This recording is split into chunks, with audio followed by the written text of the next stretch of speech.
আচ্ছা, আপনার যখন কোনো কিছু ইন্টারনেট থেকে সার্চ করার প্রয়োজন পড়ে তখন আপনি আসলে কি করেন? আপনার মাথায় হয়তো বা গুগল করার চিন্তা আসে, অথবা কেউ কেউ হয়তো মাইক্রোসফট বিং ইউজ করেন। 2025 সালের রিপোর্ট অনুযায়ী ইন্টারনেট ইউজারদের মধ্যে 90%-এর বেশি মানুষ গুগল ইউজ করে। মনে করেন এমন একটা পৃথিবী যেখানে আসলে গুগল বলতে কিছু নাই।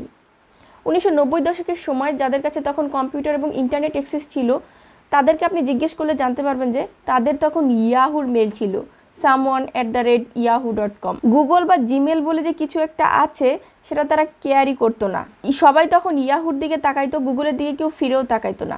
ইয়াহু চাইলে গুগল, ফেসবুক, ইউটিউব তিনটাকেই কিনতে পারতো, বাট ইয়াহু সবাইকে রিজেক্ট করে দিয়েছিল। ইনফ্যাক্ট গুগল নিজে গিয়েছিল ইয়াহুর কাছে মাত্র $1 মিলিয়ন বিক্রি হওয়ার জন্য। ইয়াহু তখন গুগলকে রিজেক্ট করে তামাশা করে বলেছিল, সার্চ ইঞ্জিন দিয়ে আবার কি হয় ভাই। আজকে সেই গুগল $1 ট্রিলিয়ন কোম্পানি, আর ইয়াহু বলতে যে পৃথিবীতে কিছু একটা আছে বা ছিল সেটা কিন্তু অনেকেই জানে না। তো আজকে আমি আপনাদেরকে এমন একটি ইতিহাসের গল্প বলবো যেখানে পুরো ইন্টারনেট ওয়ার্ল্ডের রাজা ছিল ইয়াহু। ছোট্ট একটা ভুল ডিসিশনের কারণে বদলে গিয়েছে পুরা টেক ইন্ডাস্ট্রির মানচিত্র এবং বদলে গিয়েছে পুরা ইন্টারনেট ওয়ার্ল্ড।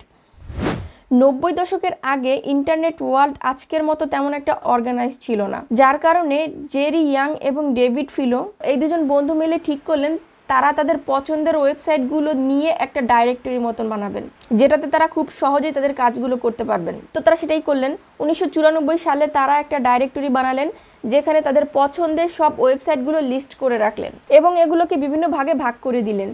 তারপর তারা এটা তাদের ফ্রেন্ডের সাথে শেয়ার করলেন, তার ফ্রেন্ডরা এটা পছন্দ করলো, তার ফ্রেন্ডরা তার ফ্রেন্ডের সাথে শেয়ার করলেন, তার ফ্রেন্ডরা তার ফ্রেন্ডের সাথে শেয়ার করলেন।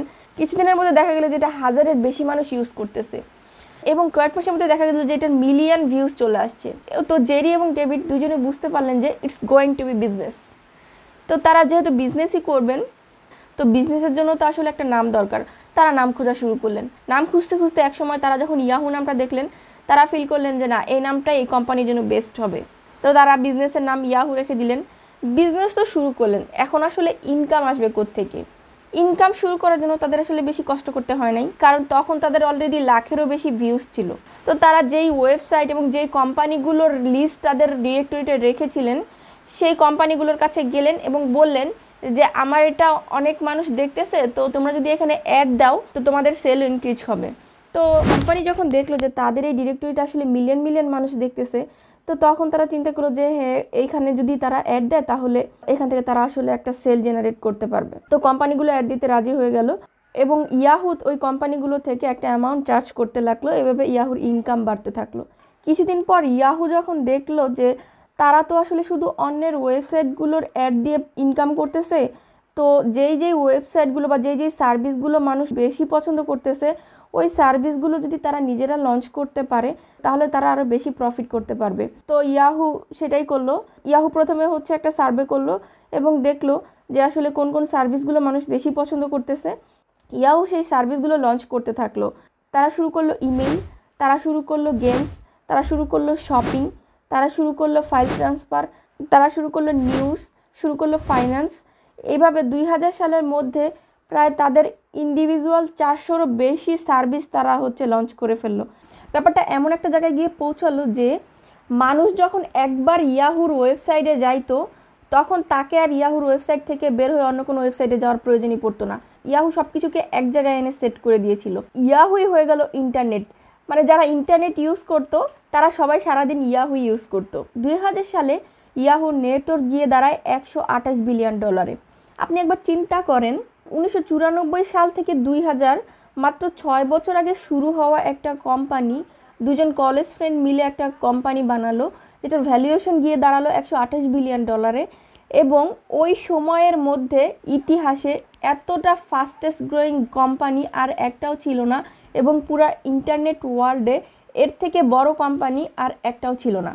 তো ইয়াহু যখন র্যাপিডলি গ্রো করতেছে, ওই সময়ে অন্য আরেকটা জায়গায় দুজন বন্ধু মিলে একটি সার্চ ইঞ্জিন বানায় এবং সেটা ইয়াহুর কাছে নিয়ে আসে তাদের কাছে $1 মিলিয়ন বিক্রি করার জন্য।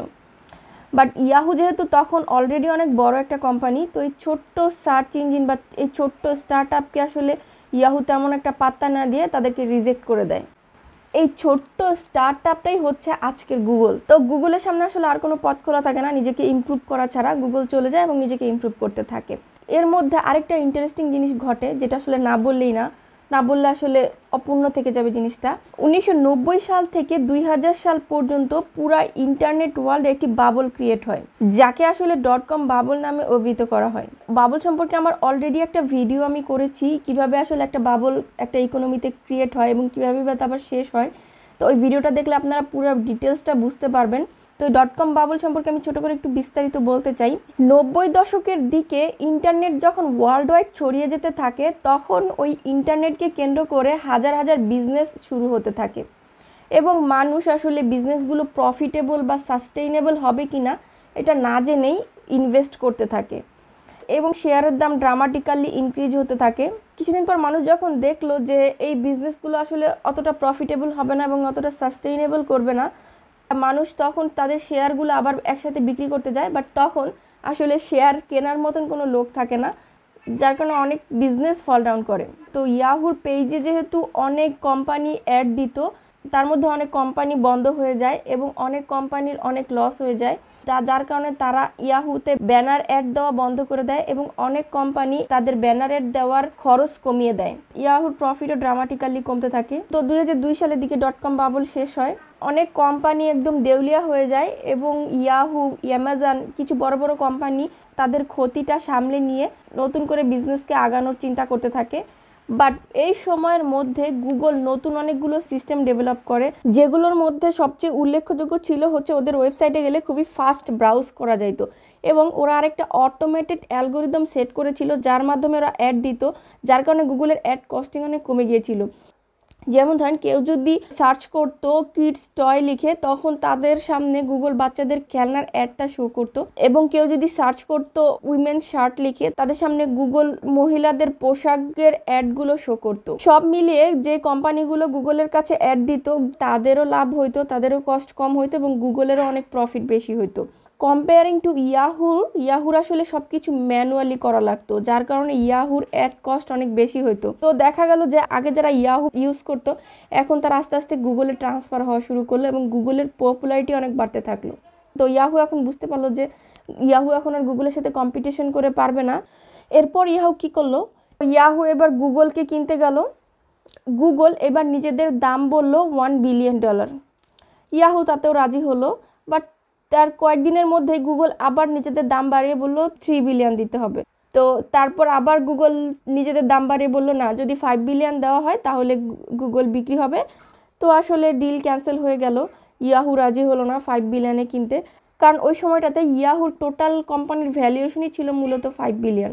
এরপর ইয়াহু নিজেকে ঘুরে দাঁড়ানোর জন্য আরেকটি অপরচুনিটি মিস করলো, আর তা হচ্ছে ফেসবুকের সাথে ইয়াহুর একটি মিটিং হলো। সেখানে ফেসবুক ইয়াহুকে 1 বিলিয়ন অফার করলো, বাট ইয়াহু ফেসবুককে ছোট করে দেখানোর জন্য বললো যে না, তারা 850 মিলিয়ন দিবে, এর বেশি তারা দিতে পারবে না। তো ফেসবুকের ডিলও ক্যান্সেল হয়ে গেল। এরপর ইয়াহু কি করলো, ইয়াহু অ্যাকচুয়ালি গুগলকে টেক্কা দেওয়ার জন্য তারা খুবই কম দামে একটা সার্চ ইঞ্জিন এবং একটা অ্যাড প্ল্যাটফর্ম কিনলো। যতদিনে ইয়াহু এই দুইটা একসাথে ম্যাচ করানোর চেষ্টা করলো, ততদিনে গুগল আরও স্ট্রং হয়ে গেছে। ইয়াহু যে শুধু আসলে অফার মিস করেছিল ব্যাপারটা তা না, ইয়াহুর ভিতরে ইন্টারনালি অনেক প্রবলেম ছিল।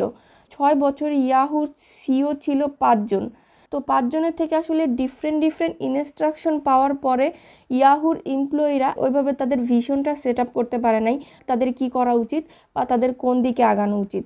ওভারঅল সব কিছুর পরে মাইক্রোসফট যখন দেখলো যে গুগল অনেক বেশি স্ট্রং হয়ে যাচ্ছে, তখন মাইক্রোসফট আবার ইয়াহুকে কেনার জন্য, মূলত আসলে মাইক্রোসফটের উদ্দেশ্য ছিল তাদের বাহিনীতে যোগ দেওয়া এবং তাদেরকে আরও কীভাবে স্ট্রং করা যায় সেগুলো নিয়ে কাজ করা। ইয়াহু কিনতে চাইলো, তো মাইক্রোসফট ইয়াহুকে $44 বিলিয়ন অফার করেছিল তাদেরকে কেনার জন্য, বাট ইয়াহু সেই অফারটাও রিজেক্ট করে দেয়।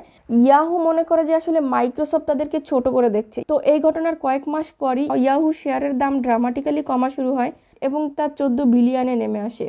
আপনি একবার চিন্তা করেন, মাইক্রোসফট যেখানে ইয়াহুকে 44 বিলিয়ন দিয়ে কিনতে চেয়েছিল, সেখানে কয়েক মাসের ব্যবধানে ইয়াহুর ভ্যালুয়েশন মাত্র 14 বিলিয়নে নেমে আসে। ততদিনে ইয়াহুর যে পপুলার সার্ভিসগুলো ছিল, যেমন ইয়াহুর মেইল ছিল, তো ইয়াহুর মেইলের পরিবর্তে ইমেইল অ্যাপ লঞ্চ হয়ে যায়, জিমেইল লঞ্চ হয়ে যায়। ইয়াহুর শপিংয়ের পরিবর্তে অ্যামাজন অলরেডি মার্কেট দখল করে ফেলে। ইয়াহুর চ্যাটবোটের পরিবর্তে হোয়াটসঅ্যাপ লঞ্চ হয়ে যায়, ইয়াহুর অ্যান্সার এবং কোশ্চেনের পরিবর্তে কোরা লঞ্চ হয়ে যায় এবং মানুষ ইয়াহুর পরিবর্তে সবাই ওই ওয়েবসাইটগুলো ইউজ করতে থাকে, যার ফলে ইয়াহুর ইউজার ড্রামাটিক্যালি কমতে থাকে। আপনি চিন্তা করেন, এক সময়ের ইন্টারনেট দুনিয়ার রাজা শুধুমাত্র একটি ব্যাড ডিসিশনের কারণে সব কিছু হারিয়ে ফেলে। 2017 সালে ভ্যারাইজন ইয়াহুকে মাত্র $4 বিলিয়ন বিনিময়ে কিনে নেয়, যেটা ছিল মাইক্রোসফটের অফারের মাত্র 10 ভাগের 1 ভাগ।